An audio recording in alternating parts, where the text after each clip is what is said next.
মানুষের মগজে microchip বসালেন mask, জন্ম নিল মানব রোবট। রোবট আমরা দেখেছি, কিন্তু এবার ভাবুন তো, আপনার মাথায় যদি একটি চিপ লাগানো হয় তাহলে কেমন হবে বলুন তো।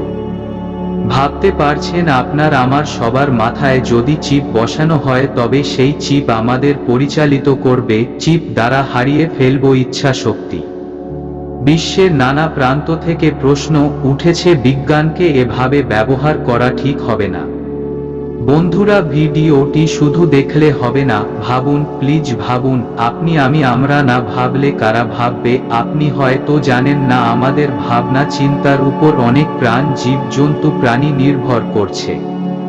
কৃত্রিম বুদ্ধিমত্তার পর এখন প্রযুক্তির মাত্রা আরও উচ্চতর পর্যায়ে পৌঁছে গিয়েছে। মানুষের মস্তিষ্কে চিপিংয়ের নতুন কীর্তি সামনে এসেছে। এ নিয়ে অনেক দিন ধরেই আলোচনা চললেও এবার মাইক্রোব্লগিং প্ল্যাটফর্ম এক্স ও টেসলার মালিক ইলন মাস্ক একটি পোস্ট শেয়ার করেছেন, যার পর আবারও শিরোনামে এসেছেন মাস্ক। ইলন মাস্ক একটি পোস্ট শেয়ার করে বলেছেন যে, নিউরোটেকনোলজি সংস্থা নিউরালিঙ্ক প্রথমবার মানুষের মস্তিষ্কে একটি চিপ স্থাপন করেছে। মাস্কের পোস্ট অনুসারে, যে ব্যক্তির মস্তিষ্কে চিপ করা হয়েছে তিনি ভালোভাবে সুস্থ হয়ে উঠছেন এবং প্রাথমিক ফলাফলগুলি বেশ আশাব্যঞ্জক।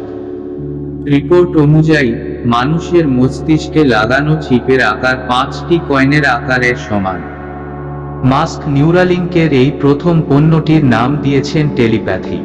উল্লেখ্য, ইলন মাস্ক 2016 সালে এই স্টার্ট আপ শুরু করেছিলেন। গত বছর মার্কিন ফুড অ্যান্ড ড্রাগ অ্যাডমিনিস্ট্রেশনের কাছ থেকে সবুজ সংকেত পাওয়ার পর মাস্কের স্টার্ট আপ সংস্থা মস্তিষ্কে একটি চিপ লাগানোর জন্য অংশগ্রহণকারীদের নিয়োগের প্রক্রিয়া শুরু করে। এই চিপ আনার উদ্দেশ্য কি? এই স্মার্ট টিপস আনার উদ্দেশ্য হলো যারা হাঁটতে পারেন না, কথা বলতে পারেন না, যারা প্রতিবন্ধী, তাদের সহায়তা করা। এই চিপের মাধ্যমে প্রতিবন্ধী মানুষদের উন্নত জীবন দেওয়ার লক্ষ্যে এই চিপ নিয়ে কাজ করা হচ্ছে বলে জানানো হয়েছে। প্রযুক্তি কিভাবে কাজ করে, চিপ ইমপ্ল্যান্ট কিভাবে মস্তিষ্ককে যেকোনো ইলেকট্রনিক ডিভাইসের সঙ্গে সংযুক্ত করে, তা পোস্টে ব্যাখ্যা করেছেন ইলন মাস্ক। মাস্ক বলেন, প্রতিবন্ধী ব্যক্তিদের জন্য এই ইমপ্ল্যান্ট কাজে লাগতে পারে। নিউরোটেকনোলজি কোম্পানির লক্ষ্য মস্তিষ্ক এবং কম্পিউটারের মধ্যে সরাসরি যোগাযোগের চ্যানেল তৈরি করা।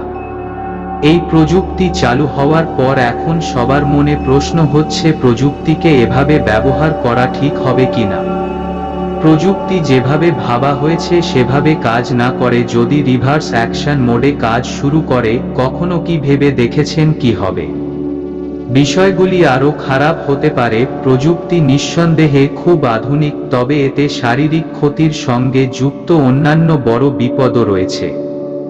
বন্ধুরা, প্লিজ ভিডিওটি শেয়ার করুন, লাইক করুন, সাবস্ক্রাইব করুন, চারিদিকে ছড়িয়ে দিন। ধন্যবাদ।